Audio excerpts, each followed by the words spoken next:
Talking with HMA. Perkenalkan, nama saya Ismiranti dan rekan saya Siti Farida Mutia. Di sini kami selaku host yang akan menemani kalian dalam episode kali ini. Kira-kira di sini kita mau ngapain aja sih, Miu? Jadi teman-teman semuanya, perkenalkan terlebih dahulu, di Departemen Informasi dan Komunikasi itu ada proker baru, yaitu podcast. Wow, pendengarannya sangat menarik ya. Betul. Kira-kira kamu tahu nggak sih, Miu, narasumber kita kali ini tuh siapa? Nggak tahu, coba tolong deskripsikan nggak? Beliau ini sosok pemimpin. Oh, terus? Yang memiliki jabatan. Namanya tuh selalu disebut nih dalam sambutan. Kira-kira kamu tahu nggak tuh? Kaprodi kah? Bukan dong. Ketua pelaksana? Bukan juga.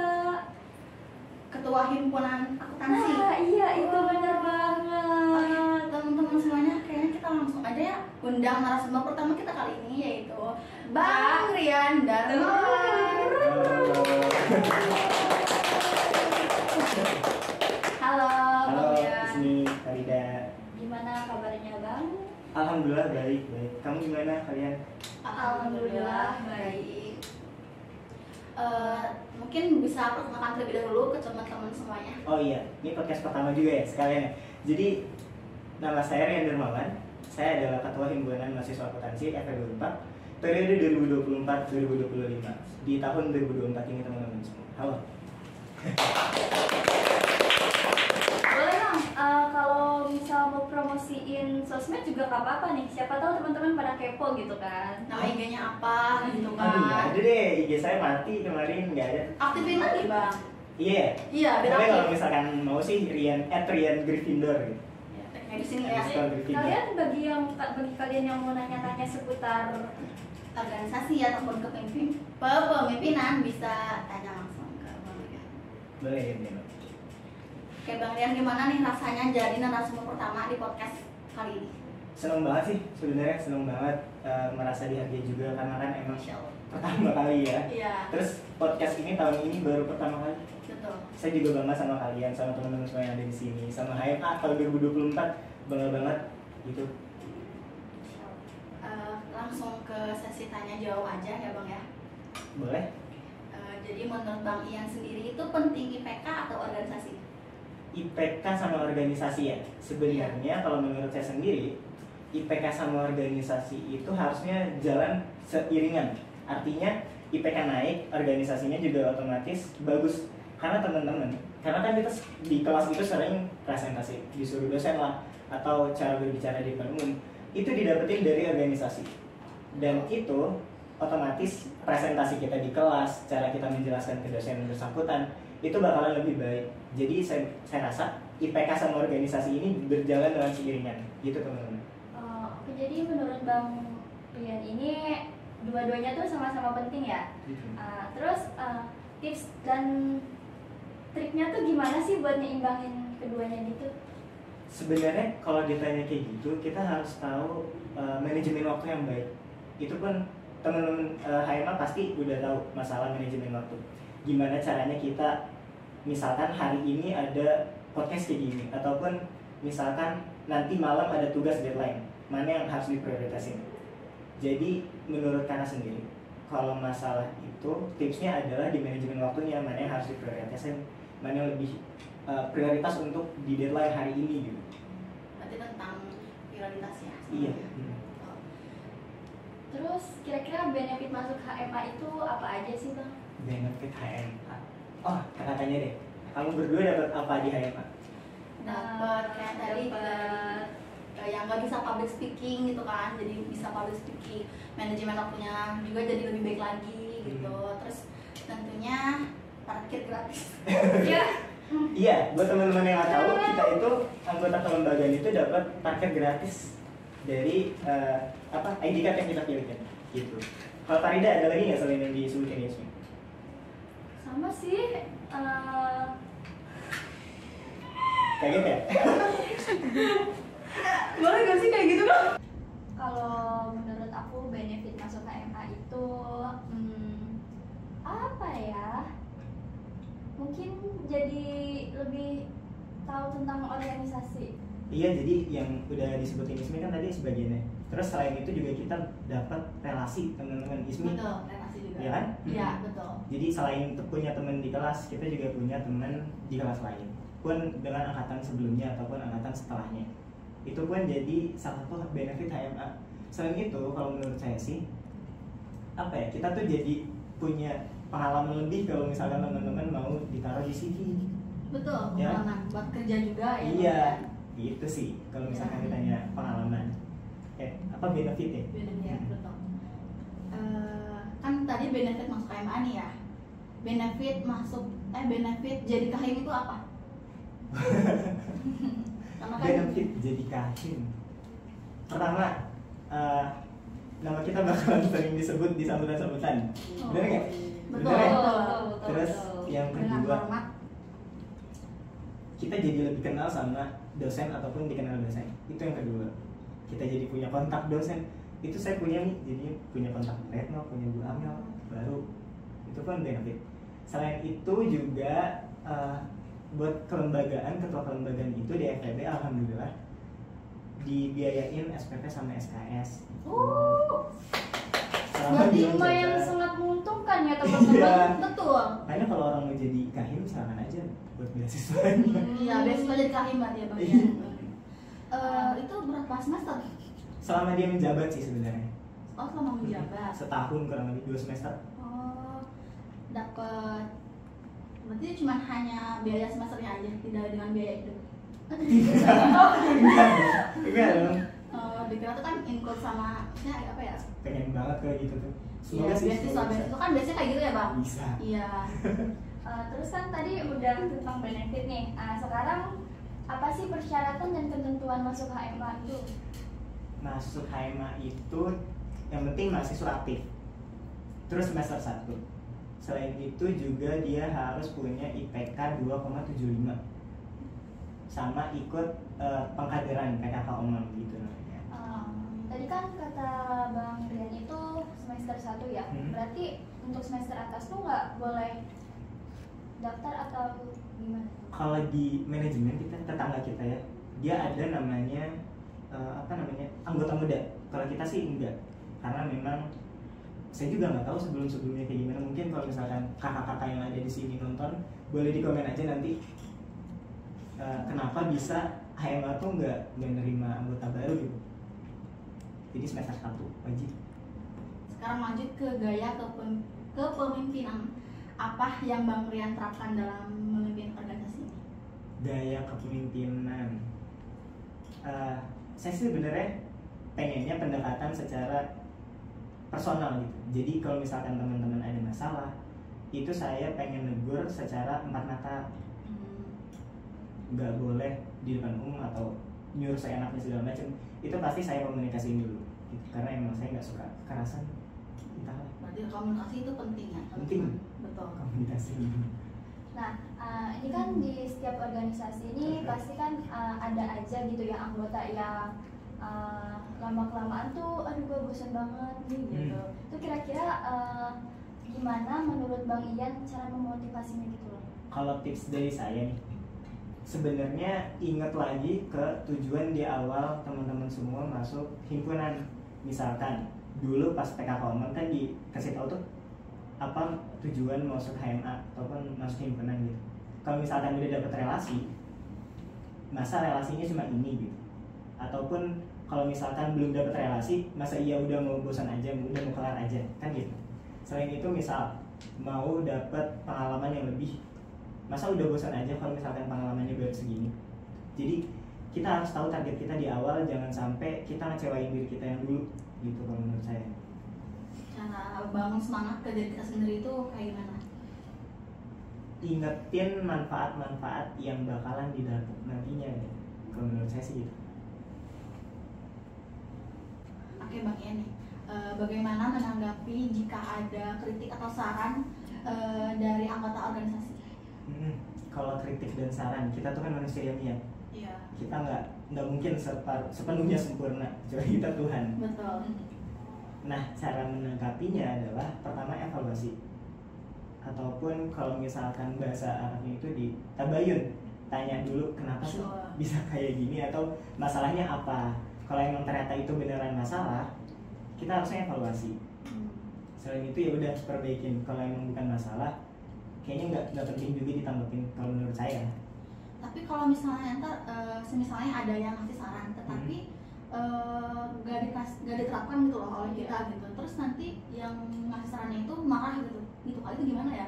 Nah itu menurut saya dia harus mengerti kenapa kita nggak nerapin saran dia, karena memang dalam pengambilan keputusan pun ada banyak faktor yang mempengaruhinya. Misalkan saran dia oke masalah ini, tapi dalam hal lain itu merugikan, nah kan nggak bisa dipakai sama itu. Berarti tetap cari yang paling Baik iya, dan win-win solution ya. Terus cara kakak membuat keputusan dalam rencana kegiatan organisasi itu gimana sih? Nah. Kayak terutama kan pendapat anggota tuh kan sangat Banyak ya, beragam iya. Ya, apalagi kita sekarang banyak banget ya kayak banyak banget. Berapa sih kita? 80-an loh. 80-an iya. 80-an. Emang harus. Bagus. Apa tadi pertanyaannya, sorry? Gak lupa. Jadi ini apa ya? Lupa kan saya juga. Masa buyar begini dong? Jadi tadi itu pertanyaannya gimana sih cara Kak Rian buat satu keputusan untuk himpunan ini gitu. Apa sih rencana himpunan ke depannya? Secara kan saran dari anggota kan pasti banyak banget gitu loh, beragam. Gitu. Kalau nyari keputusan biasanya saya misalkan nggak bisa sendiri gitu ngambil keputusan, pertama saya bakalan ngelibatin DHKD, karena kalau ngejak semua anggota kan nggak mungkin, terlalu banyak, kalian itu 86 sebenarnya. Jadi saya bakalan nanya ke DHKD, ini baiknya gimana. Kalau misalkan kadep oke, kebanyakan oke ya, nggak mungkin semuanya oke, mayoritas oke gitu, ya udah baru itu kebijakannya dilakukan gitu. Biasanya sih nanya sama DHKD dulu. Berarti harus tetap komunikasi lagi yang paling penting ya. Komunikasi. Betul. Sama. Oke, Bang Ian nih, lanjut ke pertanyaan berikutnya. Bagaimana cara Bang Ian untuk meningkatkan kerjasama antar departemen dalam himpunan ini? Pertama, departemen itu punya orang tuanya masing-masing. Kalau misalkan teman-teman tahu, saya waktu wawancara itu bilang departemen itu sama aja. Yang beda itu orang tuanya doang, karena memang DHKD-nya beda. Kalau misalkan buat nyatuin, itu turunin ego DHKD-nya masing-masing, karena memang itu kepalanya. Kalau misalkan kadepnya atau DH-nya enggak, masih egois sendiri gitu ya, nggak mau bergabung, nggak mau bekerja sama, Iya. itu masih susah tuh. Biasanya sih harus saya pendekatan, makanya ajak ngobrol dulu, kenapa kayak bisa kayak gini, kenapa bisa kayak gitu, segala macamnya gitu. Tapi kalau misalnya udah diajak ngobrol, tapi ternyata masih kayak gitu loh Bang, masih egois, masih nggak ngajak anak-anaknya buat semangat kayak gitu, gimana? Nah, sebenarnya kalau udah kayak gitu, saya nggak bisa sepenuhnya baik-baik aja. Kalau udah kayak gitu, biasanya saya tegur langsung secara keras. Saya emang nggak suka kekerasan, tapi kalau misalkan udah kayak gitu ya mau gimana lagi? Iya. Gitu. Tadi kan Bang Rian tuh udah apa sih namanya menjelasin cara kerja sama antar departemen itu. Ngomong-ngomong di HMA ini ada berapa departemen sih Bang? Terus apa aja gitu per departemen tersebut? Sejauh ini di tahun ini itu ada 5. Yang pertama ada departemen pendidikan. Terus kedua itu ada departemen penelitian dan pengembangan. Selanjutnya ada departemen Infokom, kalian nih bikin podcast kayak gini. Terus ada departemen ADUM, administrasi umum, sama departemen OSB. Masing-masingnya ini punya tugasnya masing-masing. Pendidikan bekerja soal masalah akademik yang ada di akuntansinya Unpad gitu. Penelitian dan pengembangan itu proker-prokernya adalah kegiatan yang bersifat untuk mengembangkan mahasiswanya, bukan cuma dalam akademik gitu. Selain itu juga HMA juga gitu. Terus ada Infokom, yaitu media, teman-teman bikin video kayak gini, teman-teman yang ngedit segala macamnya, ini sosmed termasuk. Terus administrasi umum, kita biasanya buka administrasi dalam artian segala kegiatan inventaris ataupun danusan itu di administrasi umum.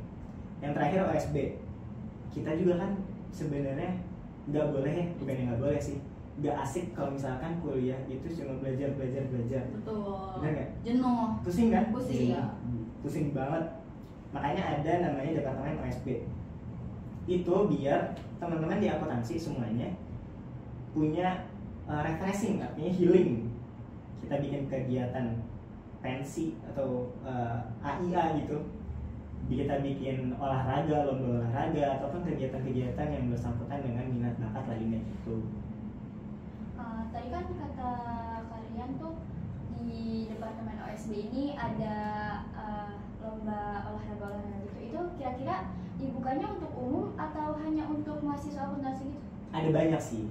Kalau di badminton sendiri sejauh ini tahun ini itu kita buka untuk SMA SMA se-Jabodetabek ataupun se-Bogor kalau nggak salah. Guys, jangan lupa. Berarti udah ini ya. Boleh nanti podcast ini tanya kapan nanti daftar gitu. Iya, betul. Kalau di lomba futsal itu khusus mahasiswa akuntansi semester bebas, pokoknya yang penting mahasiswa aktif. Kalau di apa lagi? Mobile Legend tahun ini kami mempersiapkan Mobile Legend ini lombanya itu antar univ asal akuntansi, Universitas Akuntansi di Bogor gitu. Sebogor ya Bang ya. Bogor. Kan tadi juga di departemen pendidikan itu ada proker itu ya Bang. Nah, kira-kira prokernya itu ada apa aja? Yang pertama di pendidikan sebenarnya dikit sih. Ada AVES sama responsi aja. Responsi itu adalah program kerja yang membantu teman-teman mahasiswa akuntansi buat belajar lebih tentang UAS ataupun UTS gitu. Jadi mempersiapkan mahasiswanya agar lebih siap di kala UTS sama UAS. Terus selain itu juga ada AVES. Itu adalah kegiatan lomba, dimana kita lomba akuntansi, entah itu cerdas cermat, entah itu cara menjurnal ataupun segala macamnya, itu dilombakan. Selain itu juga ada kategorinya buat SMA sama SMK itu kalau di AVES. Nanti di penghujung AVES-nya itu kita adain seminar internasional insya Allah. Masya Allah, Berarti sangat emang bermanfaat ya. Iya, betul. Oke. Kita kembali ke masuk HMA lagi nih Bang. Iya. Kalau misalnya apakah ada batas daftar tertentu untuk masuk HMA sendiri? Kalau batas daftar tertentu maksudnya semester atau pembukaan nih kita rekrutmen. Iya, kayak rekrutmen. Rekrutmen itu selama pendaftaran masih dibuka silakan aja. Tapi yang nggak boleh sampai tahun ini itu adalah kalau misalkan dia lebih dari semester 1, artinya udah semester 2 ke atas itu biasanya nggak boleh. Karena kita emang di akuntansi HMA sendiri itu organisasinya itu teman-teman yang ada di sini itu 2 tahun. 2 periode berarti ya Bang? 2 periode. Itu jadinya kalau misalkan batas selama itu dibuka silakan saja. Kan sekarang ini bentar lagi mau pergantian tahun ya, pergantian tahun, maksudnya pergantian tahun ajaran baru gitu loh. Iya. Kira-kira cara masuk HMA tuh gimana sih? Cara masuk HMA sebenarnya nanti juga kita waktu di pembukaan teman-teman yang maba itu baru masuk itu ada namanya LDKM yang dibuat sama BEM, latihan dasar kepemimpinan mahasiswa. Ismi sama Pak ikut kan waktu itu ya? Ikut. Iya. Bikin proker kan? Iya, Nah, mungkin. Sebagai mahasiswa yang baik harus ikut Iya. ya. Iya. Dapat nilai yang baik gak sih? Iya. Bisa dapat A. Oh, dapat? Dapat ya? Dapat. Oh dapat, iya dapat gitu. Jadi nanti ikut LDKM dulu di BEM ataupun nanti di HMA ngadain mungkin. LDKM itu syarat sebagai ikut himpunannya. Kalau udah masuk situ, teman-teman udah berpengalaman sedikit tentang organisasi di kampus gitu ya, baru nanti HMA buka sendiri soal rekrutmen ke himpunannya. Kita juga biasanya sih ke kelas-kelas buat sosialisasi berarti ya. sosialisasi. Kalau misalnya jadi di SMA atau di SMK-nya itu nggak pernah ikut organisasi, terus LDKM-nya itu kurang aktif gitu, boleh masuk himpunan akuntansi? Boleh aja sebenarnya. Boleh. Tapi kalau seandainya dia nggak ikut LDKM terlebih dahulu, LDKM, iya kan LDKM? Iya. Kalau seandainya dia nggak ikut LDKM terlebih dahulu, apa masih boleh daftar gitu? Kalau LDKM sih sebenarnya karena emang masih ini ya 50-50. Tapi kalau misalkan dia nggak ikut di rekrutmen yang kita bikin, itu baru nggak bisa. selama rekrutmen yang kita bikin dia ikut, silakan saja. Tapi Iya, pas, beda-beda sih. pas pendaftaran langsung daftar aja gitu Iya, ya. harusnya Takutnya apa ya? Habis kuotanya kan, Habis kuotanya ditutup, kan harus segala ikut macam. organisasi di Nyesel nggak? kampus. Nyesel. Nyesel. Nggak ada di CV, di CV. Iya, lumayan nih buat di CV ya. Mm-mm. Tapi Lumayan. ingat, masuk organisasi harus serius. Jangan karena Apa? tuh? Apa? Kenapa? Jangan karena apa, Mil? Jangan kenapa? Ada deh. Kenapa sih? Karena apa dah? Tadi Kenapa kan ya? karena nit, gitu gak sih karena apa, Mil? Oh iya nih bang, kenapa sih di HMA ini nggak ada wakil gitu? Iya, karena kan struktur organisasi yang lainnya tuh ada wakil gitu. Iya. Kan. Mungkin saya mau jelasin struktur organisasi HMA dulu kali ya. Boleh. Ketuanya itu saya. Hmm. Terus kenapa gitu? Biasa aja.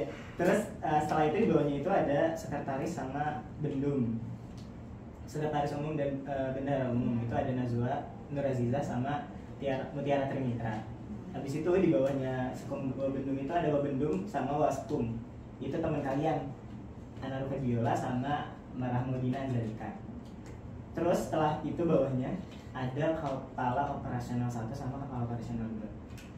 Yang kepala operasional 1 itu Malik Syah Dermawan. Kepala operasional 2-nya itu Siti Nurul Fitriani. Jadi gitu kedua. Nanti kalau misalkan editor mau silakan aja diedit. Iya, yang edit di sini. Iya, diedit gitu ya. Terus di kepala operasional 1 naungin 2 departemen. Yang pertama departemen pendidikan, Fawasya Zahra. Yang kedua ada penelitian dan pengembangan, itu Delala Fadilah Razak. Nah, kepala operasional 2 Nurul ini menaungi 3 departemen, Adum, Infocom sama OSB. Adum dipegang sama Nadia, OSB dipegang sama Gilang, sama Infocom itu dipegang sama Anissa. Terus nggak ada wakil. Kenapa kayak gitu? Padahal himpunan-himpunan lain ada. Iya. Sebenarnya wakil di HMA itu dialihfungsikan ke sekretaris umum. Jadi kita tetap ada wakil tapi tidak secara tertulis. Tuh. Berarti tiap Bang Ian bentrok gitu, jadwal Bang Ian bentrok, misal ada keperluan lain, terus ada sambutan Iya. yang mengganti Iya. itu sekretaris gitu. Iya, sebenarnya kalau misalkan saya ada acara atau nggak bisa dalam sambutan gitu ya dalam satu Iya. kegiatan, itu yang gantiin biasanya sekretaris umum gitu. Jadi dia berperan sebagai wakil. Kalau misalkan sekretaris umum nggak ada juga, baru lari ke bendahara umum. Gitu. Kalau misal bendahara umum juga lagi sibuk gitu loh bang. Itu Kepala gimana? operasional 1. Oh, langsung ke KO 1. Iya, atau enggak ke KO yang naungin acara itu apa gitu. Kalau nggak ada juga, nggak usah. Nggak usah. Bubar aja. Udah aja, iya kok. Nggak ada gimana? Boleh nggak sih Mil, kamu yang naik nih? Hah? Duh Mil, kayaknya ini waktunya udah beres ya. Mungkin dicukupkan aja kali ya. Ya udah. Podcast kali ini cukup sekian. Sebelumnya Bang Ian mau ada yang disampaikan? Pesan-pesan gitu. Ya. Closing statement ya? Iya. Ya. Gini aja sih mungkin buat teman-teman yang ada di nonton ini, kalau misalkan ternyata kalian takut gitu masuk organisasi ataupun kemakan omongan yang sekarang kan banyak banget tuh yang Iya, bilang organisasi itu gimana. Iya. Toh kalian juga udah ngerasain organisasi itu sebenarnya harusnya bisa bikin kita mengupgrade diri kita lebih Betul. banyak lagi. Dari yang tadinya nggak bisa soal public speaking jadi bisa. Dari yang tadinya waktunya berantakan harusnya jadi bisa lebih baik manajemen waktunya dan segala macamnya gitu. Jadi jangan pernah takut masuk organisasi selama itu baik teman-teman. Iya. Tuh. Baik, kita mau mengucapkan terima kasih karena sudah bersedia Meluangkan waktunya datang Terima ke kasih, sini. iya. Keren banget. Semoga Bang Ian sehat-sehat terus, Amin. kuat-kuat terus, sukses selalu. Amin. Oke, sekian podcast dari kami. Kurang lebihnya mohon maaf. Wassalamualaikum warahmatullahi wabarakatuh. Bye bye. Love you. Dadah, see you. Jadi